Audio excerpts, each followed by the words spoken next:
This is A News. I'm Bakhtiar Sanova, and let's go through the main headlines. Iran and Israel have exchanged fire in a new escalation with missiles launched at northern Israel following Israeli strikes in Beirut. European leaders and Ukraine have agreed on conditions for a just and lasting peace deal with Russia. And Armenia's Prime Minister Nikol Pashinyan declares victory in parliamentary election to secure another term in office.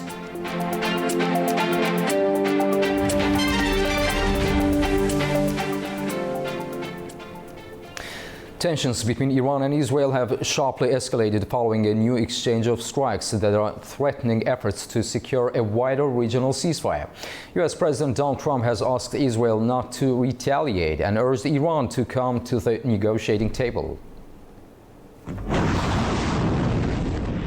Iran launched multiple waves of missiles towards northern Israel on Sunday, marking its first direct attack on Israel since the April truce, which Tehran said was in retaliation for Israeli strikes on the outskirts of Beirut earlier that day. Israeli defense systems intercepted most of the missiles, according to the military. Explosions and air raid sirens were reported in Haifa and other areas of northern Israel, although there were no immediate reports of significant damage. The Iranian attack reportedly involved 4 missile barrages, according to the Israeli military, and targeted the Ramat David airbase in northern Israel. Iran's Revolutionary Guard warned of further attacks if Israel continues its strikes. Despite the previous warnings of the Islamic Republic of Iran, the child-killing Zionist regime has targeted Beirut's Zahieh by crossing all red lines and increasing attacks in southern Lebanon.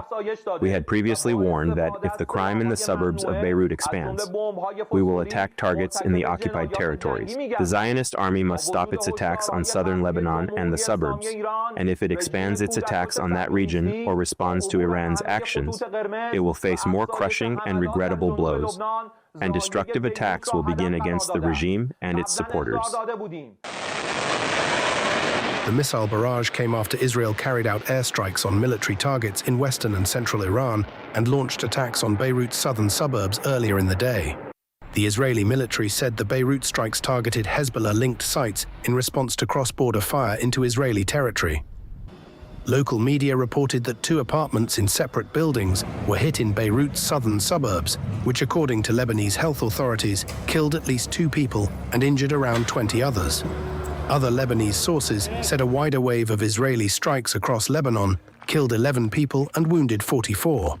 What's your position? U.S. President Donald Trump had urged Israeli Prime Minister Benjamin Netanyahu not to retaliate against Iran, criticized the strikes on Beirut, and said Iran's missile attacks would not help ongoing negotiations. Iran has repeatedly said any agreement with Washington depends on a ceasefire holding in Lebanon. However, Sunday's Israeli strikes on Beirut have raised fresh doubts about prospects for a broader regional settlement. Iran has warned Israel against any escalation by retaliation attacks after the Revolutionary Guards said it fired a barrage of ballistic missiles on an airbase in northern Israel, which had originated raids on Lebanon on Sunday. Our correspondent Tura Shiralilo reports from Tehran. The Iranian Foreign Ministry warned in a statement on Monday that any military operation by Israel against Lebanon or Iran would meet Tehran's forceful and comprehensive response. The statement was issued after Iran's Revolutionary Guards, IRGC, announced late on Sunday that its aerospace force targeted an Israeli airbase by ballistic missiles in retaliation for the attacks on Lebanon.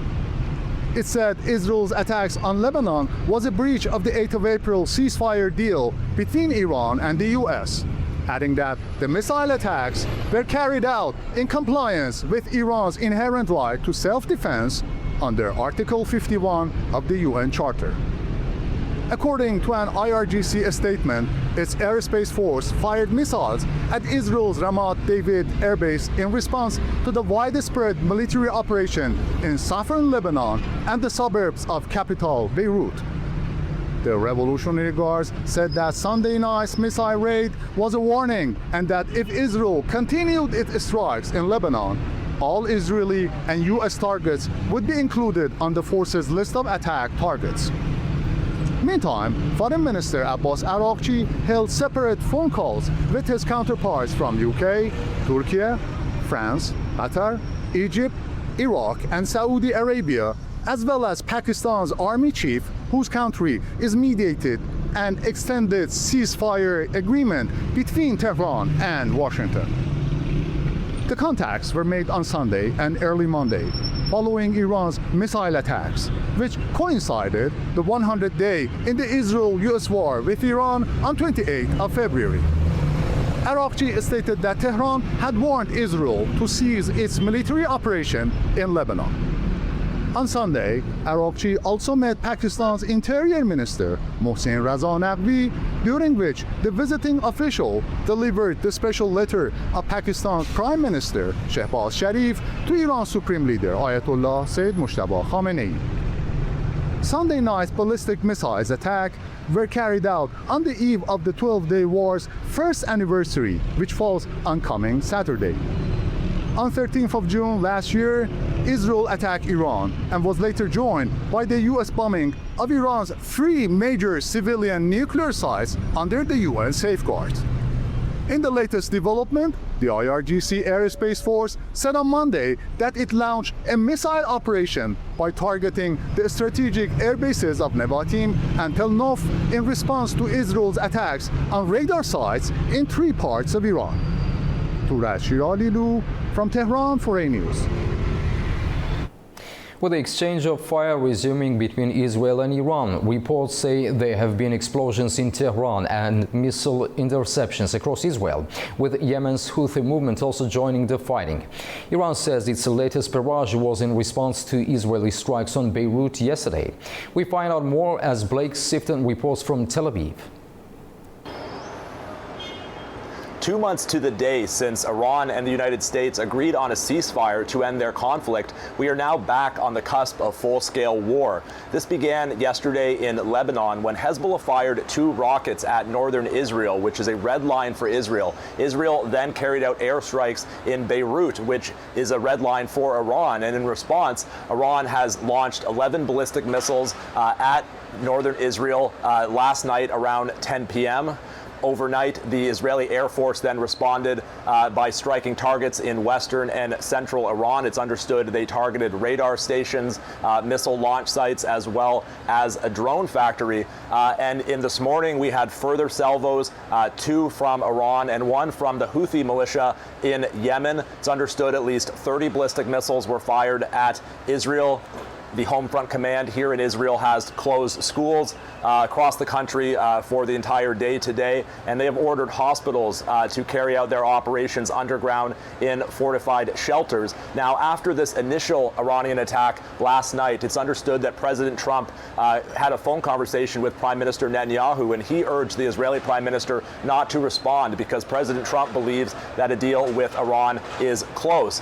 According to those reports, Prime Minister Netanyahu pushed back and he pseudo-agreed in the sense that he agreed not to carry out escalatory or controversial attacks, but that he would respond in some way. So in attacking military sites, it's believed that Israel is trying to calibrate their fire and is trying to prevent an escalation. Israel's ambassador to the UN said, importantly, that Israel is not targeting Iranian energy infrastructure. Of course, that would be viewed as an escalation. However, this morning, the Israeli military did confirm that they have struck multiple parts of an Iranian petrochemical factory. Now, the Iranian Revolutionary Guard say that they targeted 2 Israeli air bases in the south of Israel in the Negev desert. Those bases have been targeted before. They are remote bases, and it's a less controversial target than, say, striking or attempting to strike the headquarters of the Israeli military here in downtown Tel Aviv. So it's unclear if both sides are trying to calibrate their fire, are trying to prevent this from escalating potentially out of control. The involvement of the Houthi militia is an important development because they have largely sat out of the last war with Iran. But of course, they control the Bab el-Mandeb Strait, and they can block maritime traffic through that crucial strait to the Red Sea and through the Suez Canal, of course, at a time when the Strait of Hormuz remains closed. So we now wait and see whether this situation will escalate further, whether there will be more back and forth strikes, more missiles fired at Israel, and more Israeli airstrikes carried out in Iran. We've heard both from the Iranian Revolutionary Guard, who say that they are ready for widespread operations, and we've heard from the Israeli military, who say that they are ready for both attack and defense. Blake Sifton for A News in Tel Aviv. Meanwhile, Iran has rejected reports that the United States could use frozen Iranian assets to compensate Gulf countries for war-related damage, warning that any seizure of those funds would be illegal and would trigger a response from Tehran. Tehran is currently seeking the release of billions of dollars in blocked funds as part of ongoing negotiations to end the conflict.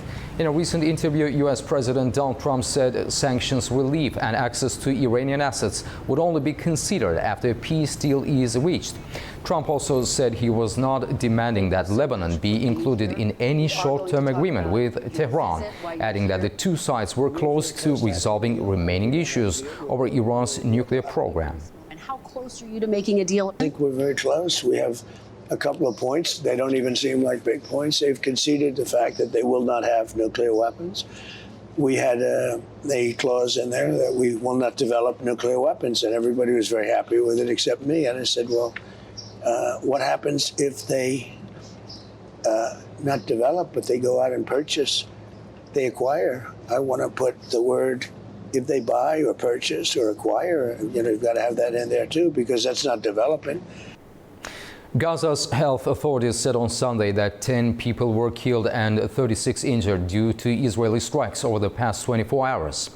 Meanwhile, Hamas spokesperson Hazem Gassem said talks are continuing in Cairo with mediators from Egypt, Qatar and Turkey. The meeting aims to fully implement the first phase of the Gaza ceasefire agreement and its humanitarian terms. It also seeks to stop what he called genocide and assassinations against Palestinians. He added that efforts are focused on ensuring fair enforcement of the U.S.-backed Board of Peace.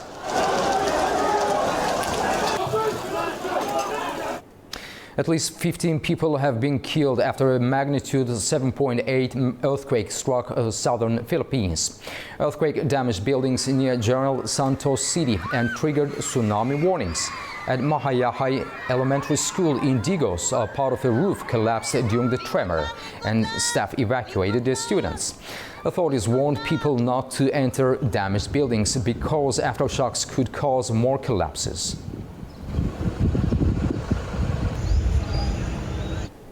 The leaders of Britain, France and Germany have backed Ukrainian President Volodymyr Zelensky's proposal for direct talks with Russia's President Vladimir Putin during a meeting in London. The diplomatic push comes as Kiev and Moscow continue to exchange long-range strikes.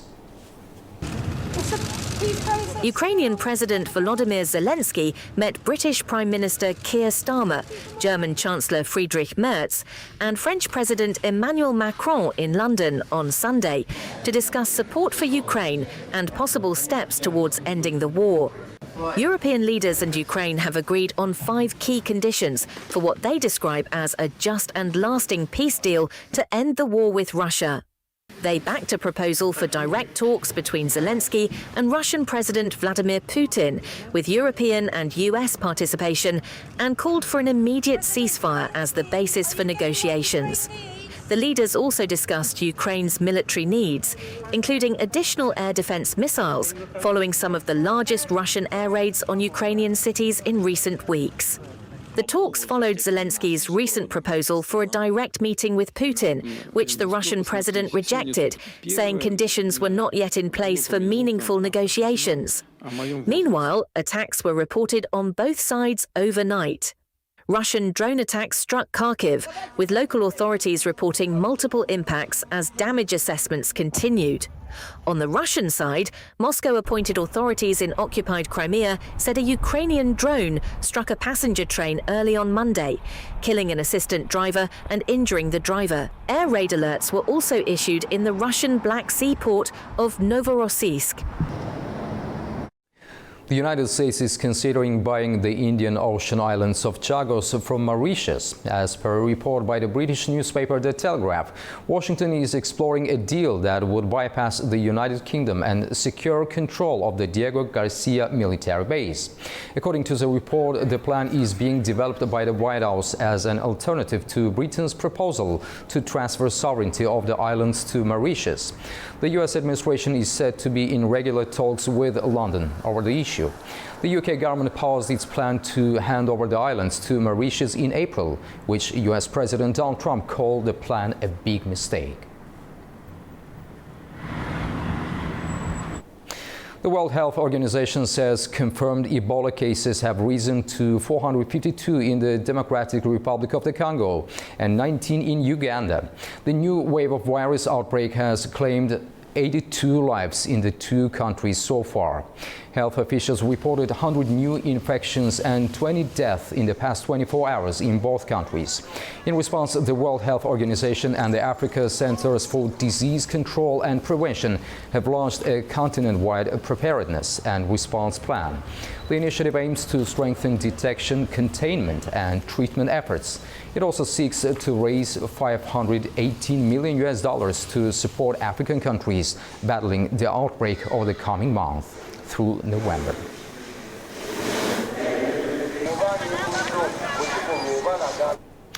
Chinese President Xi Jinping has arrived in Pyongyang for a two-day state visit where he is set to hold summit talks with North Korean leader Kim Jong-un. The visit is Xi's first visit to North Korea in 7 years. Our correspondent Mahnur Maktoum reports from Beijing. President Xi received a grand welcome upon his arrival in the North Korean capital on Monday. Kim Jong-un and First Lady Ri Sol-ju greeted President Xi at the airport, with a grand ceremony later held at the Kim Il-sung Square, featuring a cavalry escort, a 21-gun salute, and crowds waving flowers and flags. The visit comes as China and North Korea seek to deepen strategic communication and strengthen bilateral ties. Ahead of his arrival, Xi published a commentary in North Korea's state newspaper, pledging unwavering friendship and vowing to deepen cooperation across multiple areas, including the military. No specific agenda has been disclosed, but experts say that the meeting is expected to have significant ramifications for bilateral ties and beyond, as both sides seek to fully restore their traditional alliance in the face of separate confrontations with the United States. North Korea is expected to press for economic concessions and potentially seek Beijing's tacit recognition of its nuclear status. Days before Xi's visit, North Korea unveiled a new facility for producing nuclear bomb ingredients, and Kim has vowed to expand the country's nuclear forces. China, meanwhile, is likely to seek Pyongyang's alignment on security matters and push back against what Beijing views as Japan's increasingly assertive defense posture. Analysts say Xi's decision to make Pyongyang his first overseas destination of 2026 shows the level of significance Beijing attaches to shoring up this relationship at a time when North Korea's deepening ties with Russia have complicated China's traditional role as Pyongyang's primary patron. The talks are being closely watched for signals on denuclearization, regional security, and the future direction of China-North Korea ties in a shifting regional landscape. Manu Maktoum, A-News, Beijing. Hundreds of people in Albania's capital have protested against a 1.4 billion euros resort project backed by U.S. Special Envoy Jared Kushner. Demonstrators gathered outside the Prime Minister's office chanting slogans and waving Albanian flags. The project planned by Affinity Partners is said to be built near a protected area. Environmentalists warn it could damage local wildlife habitats and pristine coastline. A conservation group says the development could drive flamingos away from the area. Jared Kushner unveiled the project in 2024. He withdrew from a similar project in Serbia last year following public protests. Iran's national football team arrived in Mexico over the weekend ahead of the World Cup matches in the United States. The squad flew in from Turkey and reached the border city of Tijuana early in the morning. Iran's Football Federation had to move the team's base from Arizona to Mexico at the last minute due to uncertainty over U.S. visa arrangements. Although the United States issued visas to all players, some members of the support staff were not granted entry permits.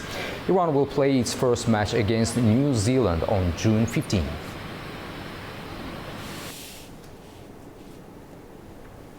Now we'll take a short break. Right after the break, we'll examine the latest escalation between Iran and Israel. Stay tuned.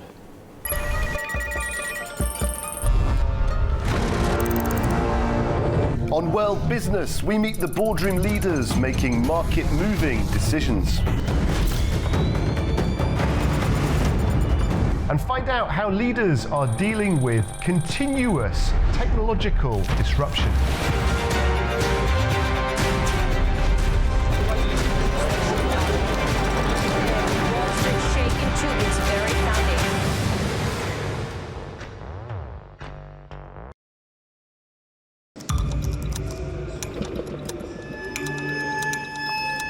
Inside Politics delves deeply into the heart of global issues shaping our world today.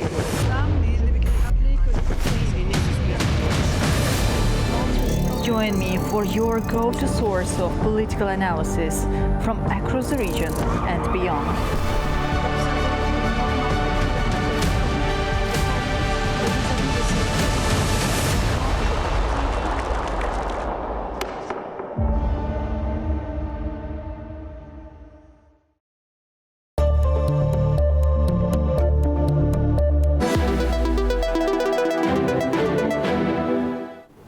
Welcome back, and we continue with our top story for discussion. The Middle East is once again facing a dangerous escalation.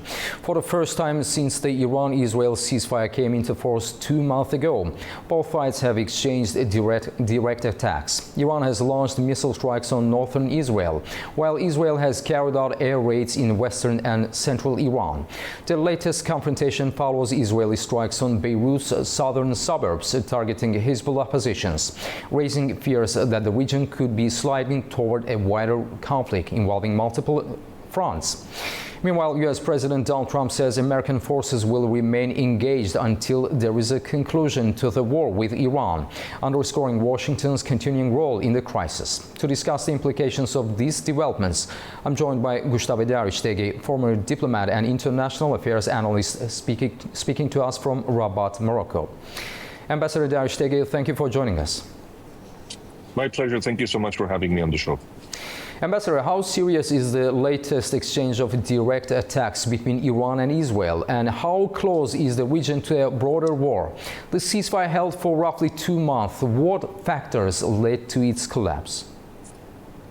The problem is basically a problem of internal organization of the regime. Let's say it very clearly. The elimination of almost 50 members of the hierarchy of the regime on February 28th left it completely headless. And this has provoked a very serious problem. The problem is that nobody in the surviving leadership can impose on the others any concession or any cessions that were going to be made in a normal negotiation. So whenever there is some kind of agreement on the negotiation table, the negotiators transmit this to Tehran, and there's always somebody in the hierarchy that is not going to be in agreement because nobody wants to show his peers that they are less revolutionary or less radical than the person sitting next to them. So this is a very serious problem.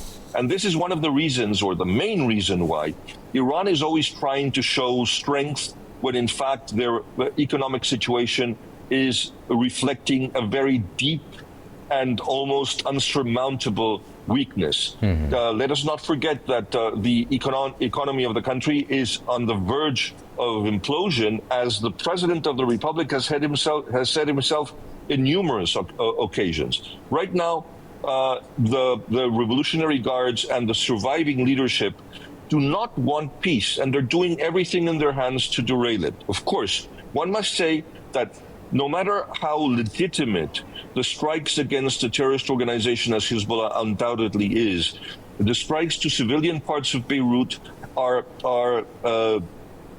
endangering and jeopardizing any kind of future agreement between Lebanon and Israel, despite the direct talks that were sponsored by the United States. And it is the perfect excuse for the Iranian regime to say that there is a violation of the ceasefire when in fact it's not. In any case, there is a fracture between the United States and Israel that has been made apparent because of at the expense of the personal relationship of Prime Minister Netanyahu and President Trump, as we were made aware of the very tense conversation between both leaders that even provoked some very harsh words of the President Trump against the Prime Minister of Israel. In any case, we are on the verge of an escalation, but in my opinion, neither country can afford that this gets out of hand for different reasons. The Iranians, because of the complete disaster of their economy. There's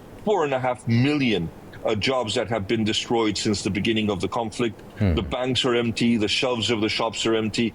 The civil servants are not being paid, and even the Revolutionary Guard is on half pay. So just imagine how serious the situation is.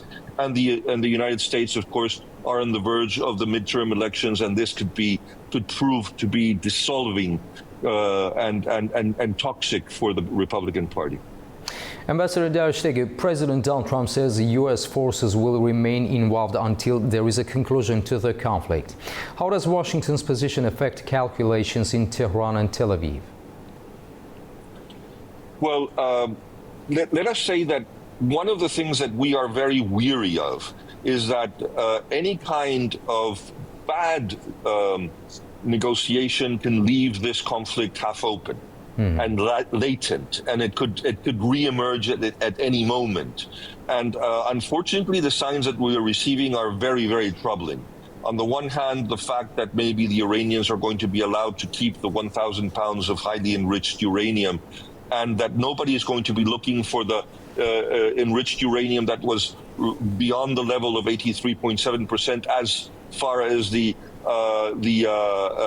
International Agency for Atomic Energy's findings are concerned. The second thing is that there is no real imposition on the limitation of the missile programs of Iran. We can very clearly see that Iran is not going to give up support for its proxies in the region, be it Hamas, Hezbollah, the Iraqi pro-Iranian militias, or the Houthis. And this was a main requirement or demand from the Americans. That is not going to be the case under this peace deal. And then, of course, the control of the enrichment of uranium. We have brought it down to a simple temporary discussion. Is it going to be 5 years? Is it going to be 10, 12, 25? That's not the point. The point is that Iran should not be allowed to enrich uranium beyond 6%, and that, unfortunately, is not guaranteed. So what do you think? Could the current escalation derail diplomatic efforts between the United States and Iran?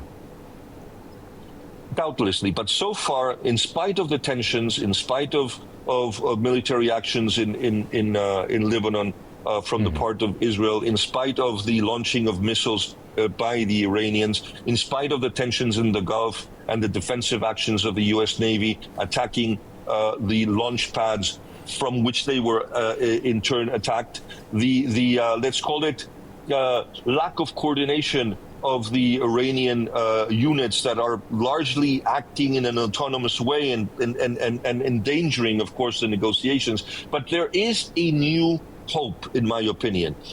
Everybody is speaking about the mediation of the Pakistanis. Yes. The recent addition to the negotiations of the very efficient Qatari negotiators that have a real track record of success in different negotiations in the past 2 decades is a sign of encouragement and a sign of optimism. And I think that so far, in spite of the tensions, in spite of the skirmishes and the full-fledged confrontations, the ceasefire and the negotiations have continued on and off. So we all need to be optimistic, because this situation cannot last any longer. It's terrible for the region, it's terrible for the neighbors, you included, it's terrible for the world.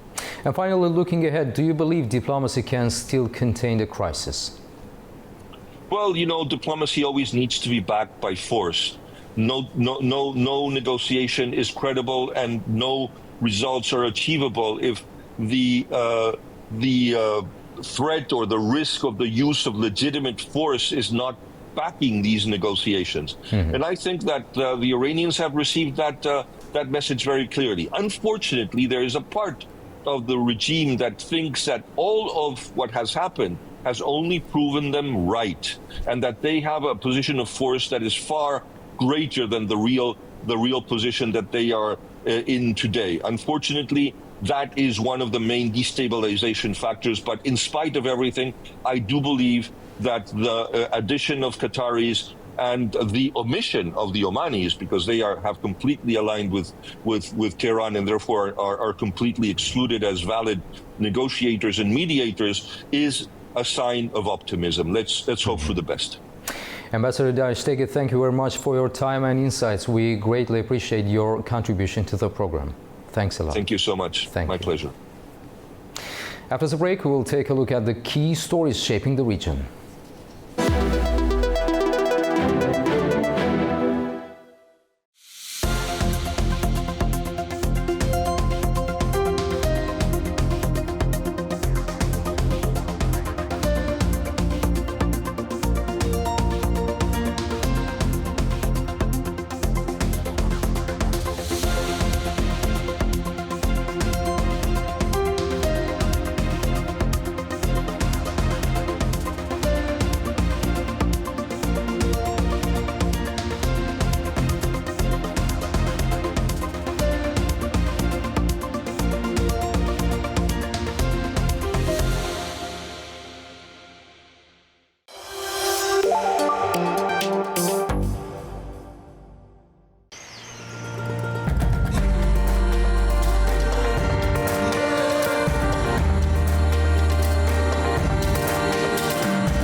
Welcome back to News, and now we turn to our regional stories.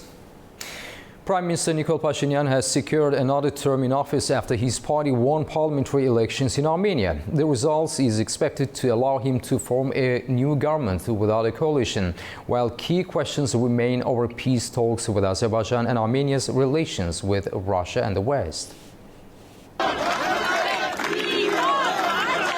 Armenian Prime Minister Nikol Pashinyan is set to remain in office after his civil contract party won the country's parliamentary election.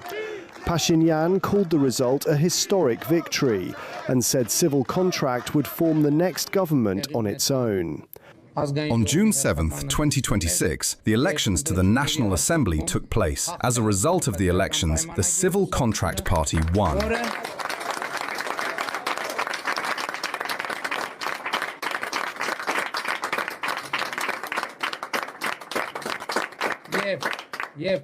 And the Civil Contract Party will single-handedly form the government. The Commission said Civil Contract won 49.81% of the vote. Strong Armenia came second with 23.29%, followed by Armenia Alliance with 9.94%. Prosperous Armenia also entered Parliament with 4%. Turnout stood at around 59%, with nearly 1.5 million people casting ballots out of more than 2.5 million registered voters. Civil Contracts' share of the vote is enough to form the next government under Armenia's electoral rules. The party is expected to hold a slim parliamentary majority, allowing it to govern without a coalition. Pashinyan campaigned on moving ahead with peace talks with Azerbaijan, deepening ties with the West and maintaining relations with Russia. The opposition accused him of making concessions to Baku and weakening Armenia's ties with Moscow. Russia increased pressure on Yerevan before the vote, including through trade restrictions and warnings over Armenia's closer ties with Europe. The result gives Pashinyan a renewed mandate to pursue a final peace deal with Azerbaijan. But Civil Contract does not appear to have secured the two-thirds majority needed for constitutional changes that Azerbaijan says are required before a final agreement can be signed. For the South Caucasus, the result keeps Armenia on a more pro-Western path, while leaving key questions over its relations with Russia and the future of peace talks with Azerbaijan. Regional leaders were among the first to congratulate Armenian Prime Minister Nikol Pashinyan as vote counting continued after the parliamentary elections. Georgian Prime Minister Irakli Kobakidze said he looks forward to strengthening strategic ties with Armenia, while former Georgian President Salome Zurabishvili called the result a choice for a free, independent and pro-European future. Kazakh President Kassym-Jomart Tokayev praised the conduct of the vote and reaffirmed support for closer cooperation. Ukrainian President Volodymyr Zelenskyy said the outcome was also a victory for Armenia's sovereignty and independence. French President Emmanuel Macron and European Commission President Ursula von der Leyen also joined in congratulating Nikol Pashinyan on his victory. The United Nations Assistance Mission in Afghanistan has raised concern over reports that several women have been arrested in Herat for allegedly failing to follow hijab and dress regulations. Tamim Bahis has more from Kabul. UNAMA has expressed concern over what it describes as multiple arrests and detentions of women in Herat in western Afghanistan. According to the UN's mission, the women were reportedly detained for alleged non-compliance with dress requirements, including hijab regulations. In its statement, UNAMA said these reports raise serious human rights concerns. The mission also reminded the de facto authorities that all people have the right to freedom of movement. It added that women and men are equally entitled to equality before the law. So far, Afghan authorities have not issued any comment on the reported arrests in Herat or on UNAMA's statement. The issue of women's rights and restrictions on women's public life has remained a major concern in Afghanistan, with international organizations repeatedly calling for the protection of basic freedoms. For now, UNAMA says it is concerned about the reported detentions and is urging respect for fundamental rights, including freedom of movement and equal treatment under the law. Tamim Bahis in Kabul, A News. Georgians may lose their visa-free access to Europe. Brussels has activated a formal suspension mechanism against Georgia and called Georgian officials to a dialogue meeting on June the 11th. Our Nini Nikolashvili has more from Tbilisi. Millions of Georgian citizens could lose the right to travel to Europe without a visa, and the clock is ticking. The meeting on June 11 is taking place under the suspension mechanism Brussels activated against Georgia in March, a decision that already stripped holders of Georgian diplomatic service and official passports of their travel rights until March 2027. The Commission also introduced enhanced screening of all Georgian citizens at EU borders, with checks running across European databases, including the Visa Information System, the Schengen Information System, and the Entry-Exit System, rolled out across the EU last October. The latest EU report under the mechanism makes clear why Brussels is alarmed. Georgia has fulfilled almost none of its recommendations. The Commission points to Tbilisi granting visa-free access to Chinese citizens in 2024, maintaining arrangements with 26 countries whose nationals need visas to enter the EU, and allowing entry to citizens of 17 others solely on the basis of Gulf Cooperation Council permits. Brussels called this backsliding systematic and deliberate. The Georgian government sees it differently. Parliament Speaker Shalva Papashvili described the June 11 meeting as technical rather than political and accused Brussels of imposing conditions that go beyond visa liberalization criteria and infringe on Georgian sovereignty. He pushed back against EU expectations that Georgia join sanctions against Russia and scrap its foreign agents law. But Georgian opposition parties and civil society organizations strongly reject that framing, holding the government itself responsible for the country's deteriorating relationship with the European Union. The road ahead has clear milestones. In December, the Commission publishes its next annual report, and in January 2027, EU member states may vote on whether to maintain or fully suspend visa-free travel for all Georgian citizens, a right that Georgians have held since 2017. Nini Nikolashvili, Tbilisi, A-News. Uzbekistan and Russia have discussed expanding cooperation in agriculture, food security and energy during a series of meetings held on the sidelines of the St. Petersburg International Economic Forum. Our correspondent Sevil Rajapova brings more from Tashkent. Agriculture and energy were among the key topics discussed by Uzbek and Russian officials at the St. Petersburg's International Economic Forum.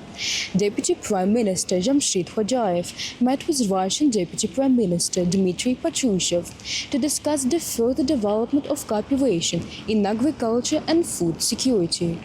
Russia remains one of Uzbekistan's key partners in the sector, with bilateral trade in agricultural and food products reaching $2.3 billion in 2025. In the first quarter of this year alone, trade exceeded $500 million. Particular attention was paid to stable agricultural supplies, veterinary and phytosanitary cooperation, and maintaining favorable conditions for the import of socially important goods and raw materials. The sides agreed to introduce a new quarantine control mechanism, strengthen monitoring of orchards and farmland, and conduct regular inspections to ensure uninterrupted trade. Energy cooperation also featured prominently on the agenda. During talks with Russian Deputy Prime Minister Alexander Novak, the parties reviewed supplies of crude oil and petroleum products, including petrol, aviation fuel, and feedstock for oil refineries, as well as broader issues of energy security. The meeting came shortly after President Shavkat Mirziyoyev and Vladimir Putin officially launched construction of the first power unit of Uzbekistan's integrated nuclear power plant in Jizakh region. The project, valued at $9.5 billion, will include 4 power units and is scheduled to be commissioned between 2029 and 2035. Russia will support the project through a preferential export loan, while Rosatom will supply nuclear fuel and provide technical support. In addition, meetings were held with the leadership of Gazprom, Rosneft and Gazprom Oil to discuss gas supplies, energy security and prospects for future joint projects. It is Yulia Japo reporting from Tashkent, Uzbekistan, A-News. Now we'll take a short break. Right after the break, we'll discuss Armenia's election and its implications for the future of the South Caucasus. See you shortly.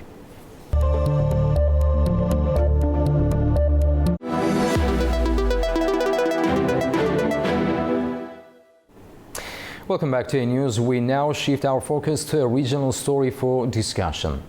Armenia's parliamentary election is being viewed as a pivotal moment not only for the country's domestic politics but also for the geopolitical future of the South Caucasus. Final results show Prime Minister Nikol Pashinyan and his civil contract party securing a strong deal, reinforcing a pro-Western course while promising to maintain pragmatic ties with Russia.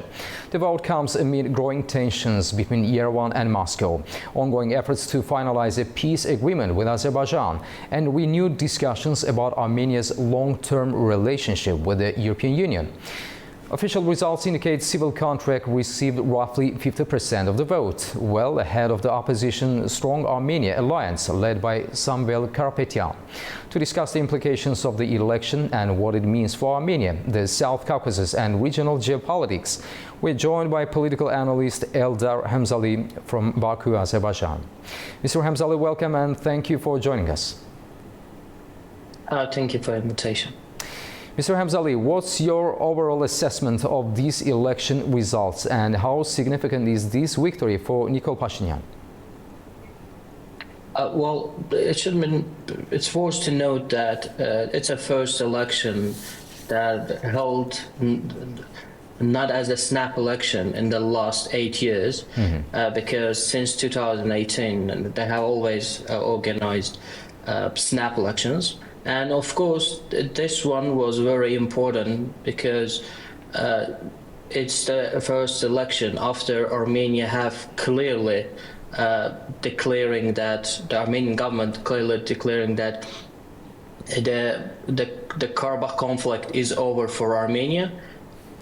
Armenia is intending to reduce its dependency on Russia and interested in fostering relations with Europe, with West, and also gradual Western integration. And it wasn't a test for Nikol Pashinyan and for Armenian society as well. And it seems that at least half of the voters who went to polling stations have voted for this future. Mr. Hamzali, in your view, can Armenia realistically deepen its ties with the European Union while maintaining functional relations with Russia? Well, on the one hand, it is the desire of Armenia that Armenia understands that currently Armenian economy has a strong Russian presence, and to build up the economic relations with the West, it takes time because the European market is not that easy to enter. There are so many standards that the countries should meet in order to enter those markets.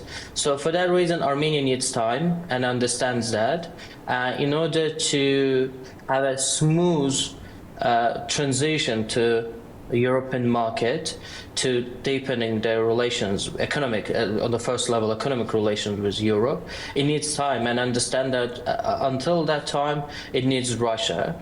And I think now the Russia is also not in that position to refuse the Armenia completely, because there is a sort of interdependence between Russian and Armenian economies. So for that reason, I think the Russia will tolerate, because the other options are not much realistic. So I think that without touching the red lines, Armenia for some time can sustain this pro-Western but economic relations with Russia. Nikol Pashinyan has again emphasized the need to institutionalize peace with Azerbaijan. Do these results strengthen the prospects for a final peace agreement? The one thing we should mention that the requirement for peace agreement, the Azerbaijan has clearly stated that Armenia needs to remove the reference to Declaration of Independence in its constitution's preamble, which has the territorial claim to Azerbaijan. And with this result, it seems that Nikol Pashinyan cannot have a referendum on new constitution where they promise that they will also make change and they will remove this reference to Declaration of Independence, because according to the 202 of the Armenian constitution, in order to call for a referendum, there is a need of 2/3 of votes of deputies in the parliament, which Nikol Pashinyan is missing, because so in the new parliament, there would be 105 deputies. Only 64 of them are from a civil contract party. 29 from the Sambel Karapetyan's Strong Armenia, and 12 from the Robert Kocheryan's Hayastan Dashing, so Hayastan Union. So for that reason, it seems now is not possible. So what impact could this election have on the normalization process between Armenia and Turkey? The Armenian-Turkey normalization is much depend on Azerbaijan-Armenian normalization, and in Turkey it was clearly stated by the Turkish president and also Minister of Foreign Affairs that unless the Armenian-Azerbaijan borders are not opened, the Armenian-Turkish the borders won't be opened as well. So the process still it's going on. Armenia literally have a peace with Azerbaijan without a peace agreement, and with Turkey as well. The technical meetings are taking place, the sides are meeting, and I think only the next months will show what kind of dynamics we will have. Mr. Hamzali, looking beyond foreign policy, what are the key domestic challenges facing the Armenian government in the coming years? The opinion polls in the last 6 years, we can say that have always asked the first question, what are the main concerns of the people in Armenia? And the first concern have always been the security, the borders of Republic of Armenia. And we see that in every year, the number of the respondents who thinks the security is the main concern is dropping. Even in the last 5 months, we can say that if we compare to opinion polls run by the IRI, we thought that from February to May, the number of the people who thinks that the main problem for Armenia is security and border has dropped drastically. And the second concern is, of course, it's economic. Now Nikol Pashinyan and his team, after securing a victory, they will try to deepen their work on improving economic conditions in Armenia, and also Armenia's economic development is also much depends on its foreign policy, because Armenia's roughly 85% of its international borders are closed, and plus Armenia is a landlocked country. So Armenia's foreign policy, the politics define the economy in Armenia as well. Eldar Hamzali, thank you very much for talking to A News and sharing your insights. We greatly appreciate your time. Thanks a lot. Thank you very much. Thank you. This concludes our news update for the hour. Thank you for your time and stay tuned to A News for more updates.